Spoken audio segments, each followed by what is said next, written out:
وہی تو ہے جس نے تمہارے لیے زمین کی ساری چیزیں پیدا کی۔ یہاں میرے خیال میں واللہ عالم اس سے مراد یہ ہے کہ زمین میں جو ایٹمز مالیکیولز جو ان پٹس ہیں وہ پیدا کی گئیں۔ آیت کے اگلے ٹکڑے میں اس بات کا ذرا زیادہ اظہار ہوگا۔ استوا کے لفظی معنی تو ہیں کھڑے ہونا، جیسے امام صاحب مسجد میں کہتے ہیں استو، لیکن اس سے مراد ہے کہ توجہ کرنا۔ 7 آسمانوں کو برابر کیا۔ آسمان جو ہے یہ اوپر کی چیز، اس میں خلا بھی شامل ہے، اور سائنس کی آج کل کافی سارے نظریے ہیں جو اس بات کے مطابق ہیں 7 آسمانوں کے، اور وہ ہر چیز پہ قادر ہے۔ تو اللہ نے فرشتوں کو فرمایا۔ اب یہاں جو وعظ کالا ہے، اس سے مطلب یہ ہے کہ جو پچھلے زمین اور آسمان کی گفتگو ہوئی تھی اسی کا حصہ ہے یہ بات۔ میں زمین پہ خلیفہ بنانے لگا ہوں، خلیفہ یعنی جانشین۔ انہوں نے کہا کہ آپ اس کو مقرر کر رہے ہیں جو اس کے نظام کو بگاڑ دے گا اور خون ریزیاں کرے گا۔ ہم تو تسبیح کرتے ہیں آپ کی حمد کے ساتھ، اور ہم آپ کے تقدس کا تو بیان کرتے ہی ہیں۔ فرمایا میں جانتا ہوں جو تم نہیں جانتے۔ اس کے بعد اللہ نے آدم کو ساری چیزوں کے نام سکھائے، پھر انہیں فرشتوں کے سامنے پیش کیا اور فرمایا کہ ان کے نام بتاؤ اگر تمہارا خیال درست ہے۔ انہوں نے کہا نقص سے بغیر تو آپ کی ذات ہے، ہمیں تو کوئی علم نہیں ہے سوائے اس کے کہ آپ نے جو ہمیں سکھایا ہو۔ حقیقت میں سب کچھ جاننے اور سمجھنے والا آپ کے سوا کوئی نہیں ہے۔ کہا یا آدم بتاؤ انہیں ان کے نام۔ جب بتا دیے ان کے نام، کہا میں نے تم کو نہیں بتایا تھا، میں علم رکھتا ہوں جو کچھ غیب ہے آسمان اور زمین میں، اور علم رکھتا ہوں جو کچھ تم ظاہر کرتے ہو اور جو تم چھپاتے ہو۔ اور پھر ہم نے کہا فرشتوں کو سجدہ کرو آدم کو۔ یہاں پہ بھی از آیا ہے، از جیسے میں نے پہلے ذکر کیا، اس کا مطلب ہوتا ہے کہ جو پچھلی بات ہوئی ہے اس کی وجہ سے اب یہ بات ہو رہی ہے، اور ہم نے کہا سے مراد ہے کہ ہم نے حکم دیا تو انہوں نے سجدہ کیا سوائے ابلیس کے۔ یہاں لفظ سجدہ جو ہے یہ تعظیم کے طور پہ ہے۔ دنیا بھر میں اصول یہ ہے کہ جس کی آپ نے تعظیم کرنی ہے اس کو ایک درجہ سہولت میں رکھتے ہیں اور اپنے آپ کو ایک درجہ تکلیف میں رکھتے ہیں۔ یہ پستی نہیں ہے، یہ تکلیف ہے۔ جیسے بڑے کوئی کمرے میں داخل ہو تو چھوٹے کھڑے ہوتے ہیں، تو یہ تعظیم کی ایک نشانی ہے۔ انکار کیا بڑائی میں تھا ہی وہ کافروں میں۔ یہاں لفظ واو جو ہے یہ صرف اور کے مطلب میں نہیں آتا، اس کا مطلب یہ بھی ہوتا ہے کہ چونکہ یا مثلاً، یہ اس کے کئی استعمالات ہیں، میرے خیال 18-19 دیگر استعمالات ہیں۔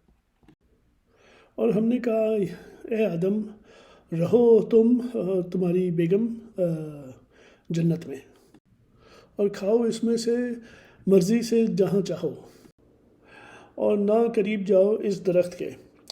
حاضی ویسے لفظی معنی تو ہے اس کے، لیکن قرآن میں اکثر جگہ استعمال ہوتا ہے کسی چیز کو متعارف کرانے کے لیے، یعنی جس کا پہلے ذکر نہ آیا ہو۔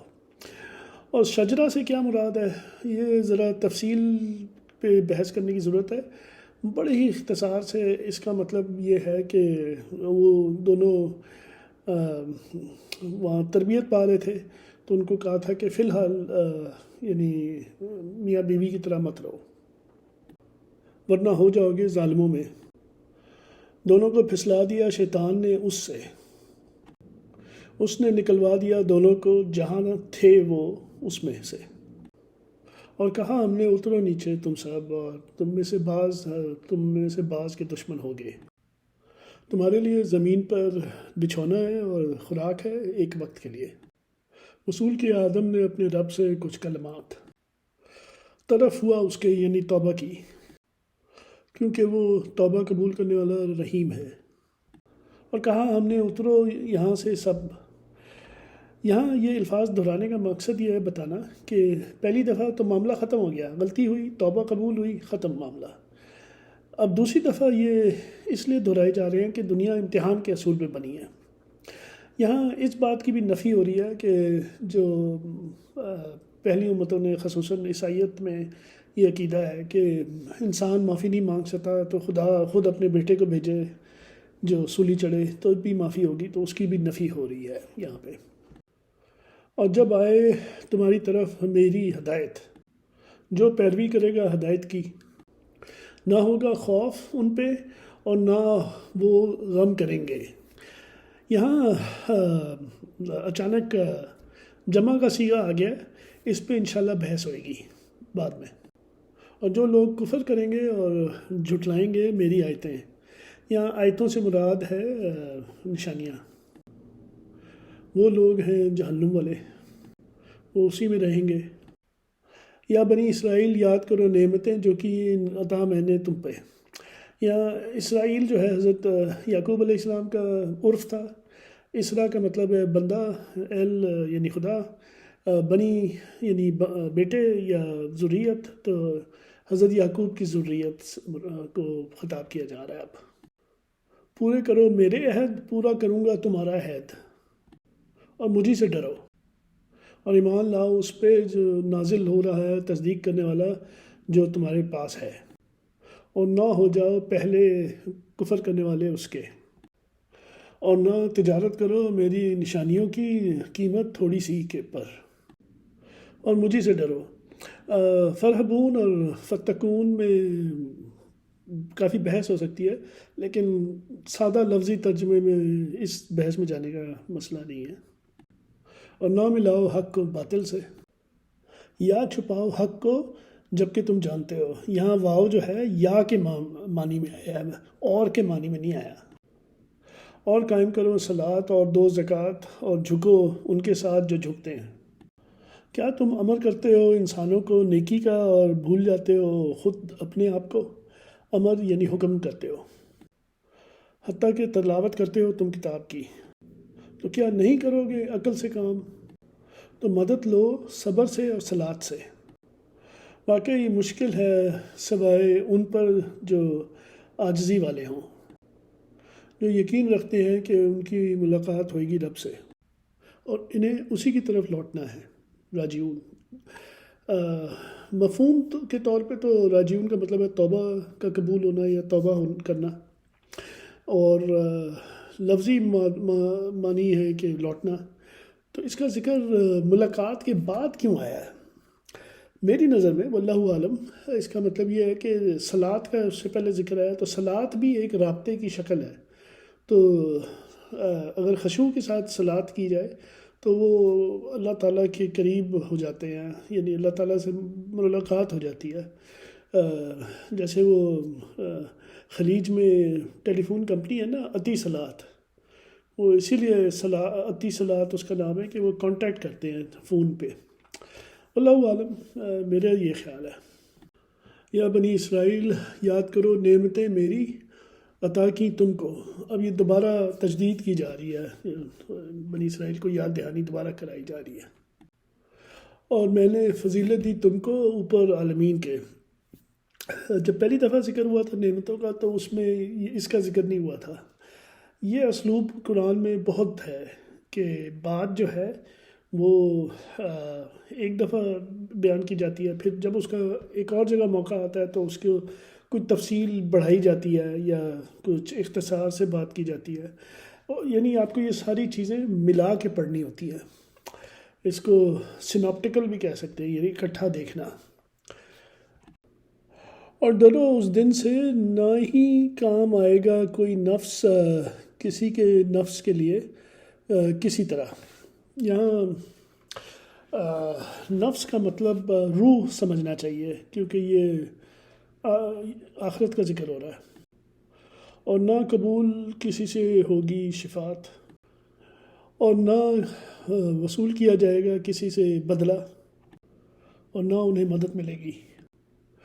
اور جب نجات دی آل فرعون سے، یہاں بھی عز ہے، یعنی نعمت وہی جو مفہوم جاری ہے کہ یاد کرو نعمتیں، وہی چیز یہاں پہ آپ لگا سکتے ہیں کہ یاد کرو نجات دی۔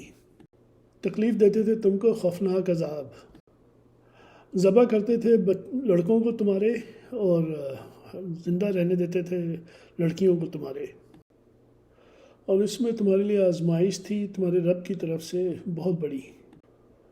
اور پھر جدا کیا تمہارے لیے سمندر، نجات دی تمہیں اور غرق کیا آل فرعون کو تمہاری آنکھوں کے سامنے۔ اور پھر ملاقات کی موسیٰ سے 40 راتوں میں، یہ بعد میں ذکر آئے گا سورہ اعراف میں غالباً، کہ اصل میں ملاقات اپوائنٹمنٹ جو تھی وہ 30 راتوں کی تھی، پھر 10 رات کا اضافہ ہوا، کیوں ہوا؟ تو لیا تم نے بچھڑا، اس کے بعد تم ظالم ہوئے، پھر معاف کیا تمہیں بعد میں اس کے، شاید تم شکر گزار ہو۔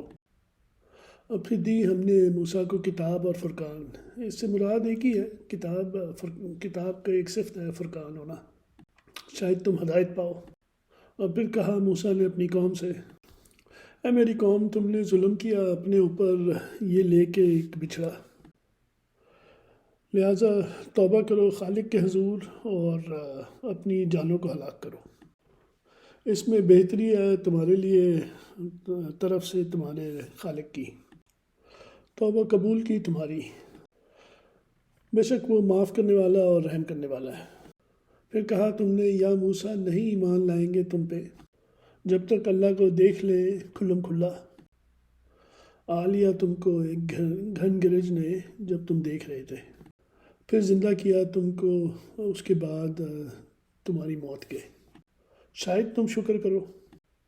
اور سایہ کیا ہم نے تمہارے اوپر بادلوں سے، اور نازل کیا تم پر منہ و سلوہ، کھاؤ ان طیبات سے جو تمہارے رزق کے لیے ہیں، نہیں کیا ظلم ہم پہ لیکن تھے وہ اپنے اوپر ظالم۔